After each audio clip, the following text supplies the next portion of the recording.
وہ ایک آدمی نے بچڑا چوری کیا تھا، بچڑا، گائے کا بچہ، بچڑا. تو 2-4 آدمی آپس میں باتیں کر رہے تھے، وہ بیٹھا ہوا تھا. تو اس نے کہا کیا بچڑا بچڑا کرتے ہو؟ تو لوگوں نے کہا پکڑو ہے بچڑے کا چور یہ ہے. سس خیس خے کا وہی سڑو یہ نہیں سے کہنا جگہ کی غلے کرنا. وہ آپس کی باتیں کر رہے تھے، یہ اس کو ان کو کہہ رہے کیوں بچڑا بار بار کہہ رہے ہو؟ تو سمجھ گئے کہ یہی بچڑے کا چور ہے. ہم نے کبھی بھی کسی مضمون میں فرد کو نشانہ نہیں بنایا. یہ علم اور مسئلے کی بے قدری ہے کہ ایک فرد کو نشانہ بنائے، بلکہ پورا نظام کو نشانہ بنائے. جو شخص بھی اس کا مصداق ہو.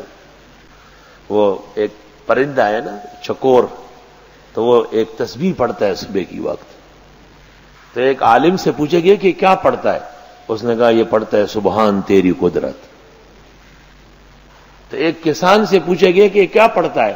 اس نے کہا آلو گاجر ادرک. اس نے کہا یہ پڑھتا ہے کہ آلو گاجر ادرک.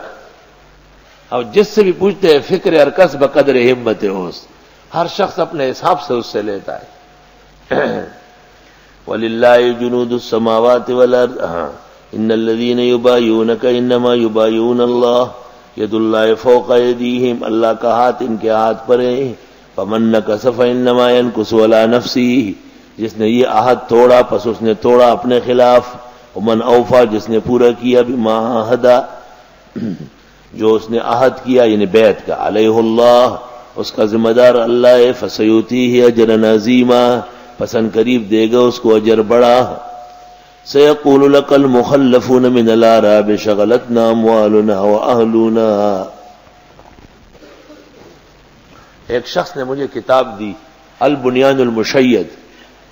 البنیان المشید احمد کبیر رفاعی کی لکھی ہوئی ہے، اور اس کا ترجمہ بعد میں کسی نے اردو میں کیا ہے. بڑی اچھی کتاب ہے، طریقت پر بہترین کتاب ہے البنیان المشید احمد کبیر رفاعی.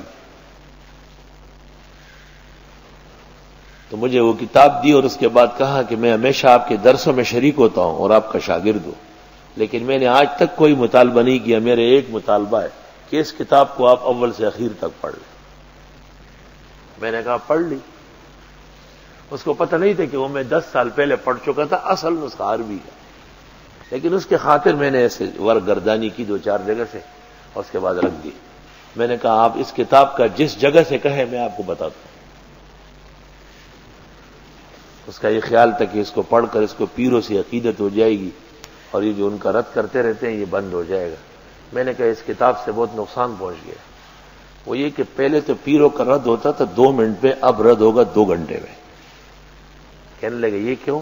میں نے کہا اس میں یہ لکھا ہوا ہے، شیخ عبد القادر جیلانی کا بیان ہے کہ احمد کبیر پر حیران تھا کہ اگر واعظ میں 1000 آدمی ہے تو بھی ان کے گھر کا کھانا آتا ہے، اور اگر 2000 ہے تو بھی کھانا حضرت کے گھر کا ہے. کہ یہ کیسا گھر کا اور کتنا رزق تھا اس میں. شیخ عبد القادر جیلانی احمد کبیر کے درس میں بیٹھتے تھے، اس لیے اس کو شیخ احمد کبیر رفاعی کہتے ہیں. اور میں نے کہا آپ کا قانون کیا ہے کہ بلوچستان سے 76 سال کا بوڑھا آیا ہے، اس کو پہلی ہدایت یہ کی گئی ہے کہ روٹی ہوٹل میں کھانی ہے، بستر ساتھ لائیے. تو میں نے کہا آپ کا ان پیروں سے کیا کام ہے، کیا واسطہ ہے آپ کا؟ آپ تو خالص دکاندار ہیں. بالکل یہ جو لکھتے ہیں بعض خطوں میں اپنے دیو کا موسم کا بستر ساتھ لائے، یہ بخلا کی بنیاد ہے، بخل کی. آپ مولانا سرفراز خان کو خط لکھتے ہیں کہ کراچی میں پروگرام ہے اور ساتھ یہ لکھے کہ موسم کا بستر ساتھ لائیے. سب کو لکھتے، وہ تو چھپا ہوا خط ہوتا ہے. ان میں حیا اور ان میں حیا کہاں سے باقی ہے؟ یہ کون سی روایت اور کس مسئلے کا یہ بنیاد ہے کہ آپ لوگوں کو ایسے لکھ رہے ہیں؟ ہر کام غلط. پیر کے 100 کاموں میں سے 2 صحیح، 98 غلط. حقیقت یہ ہے کہ پیر میں کوئی ہدایت ہی نہیں، ہدایت سے خالی ہو کر کے وہ پیر بنا بیٹھتا ہے.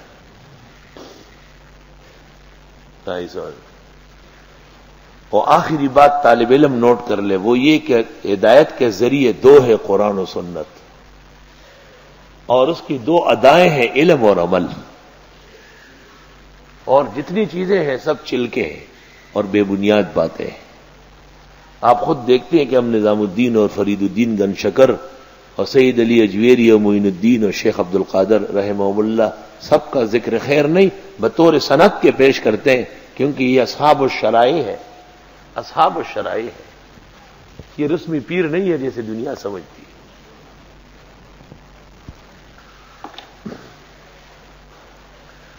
سیقول لک المخلفون من الاعراب، ان قریب کہیں گے آپ کو پیچھے رہنے والے دیہاتی، جو لوگ شریک نہیں ہوئے اور پیچھے جا کے رہے، غیر حاضر رہے، بھئی آپ کیوں جہاد میں شریک نہیں؟ شغلتنا اموالنا واہلونا، مشغول کیا ہم کو ہمارے مال اور بال بچوں نے، فاستغفر لنا، معاف فرمائیے ہمیں، یقولون بألسنتہم ما لیس فی قلوبہم، کہتے ہیں زبانوں سے جو ہے ہی نہیں ان کے دلوں میں، قل فمن یملک لکم من اللہ شیئا، آپ فرمائیے پس کون اختیار رکھے گا تمہارے لیے اللہ سے کسی چیز کا؟ انہیں کوئی نہیں۔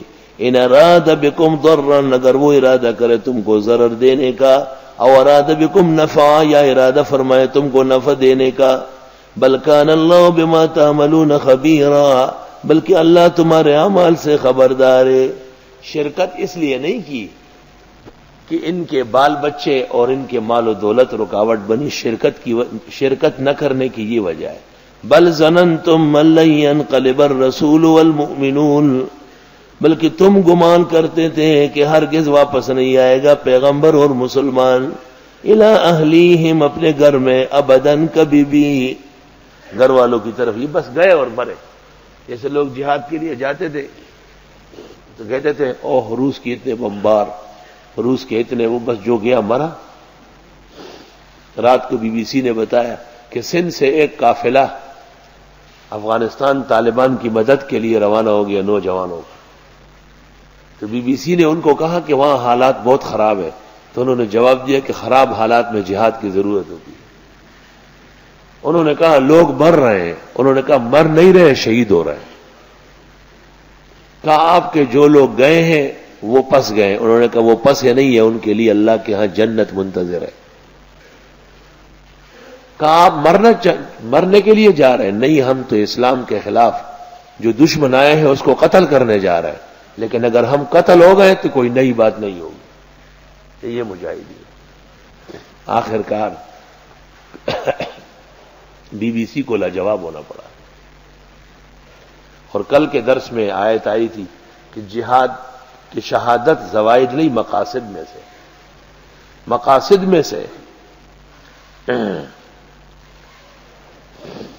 ایسے اندوہناک حالات میں اور ایسے پریشانی کے مرحلے میں مسلمانوں کا اس سرزمین پر وارد ہونا واقعی دل گردے کی بات، اور ہمارے رسول نبی کریم صلی اللہ علیہ وسلم کے ایک کامیاب مجاہد ہونے کا اعجاز ہے، اور آپ کے صدق اور سچائی کی دلیل۔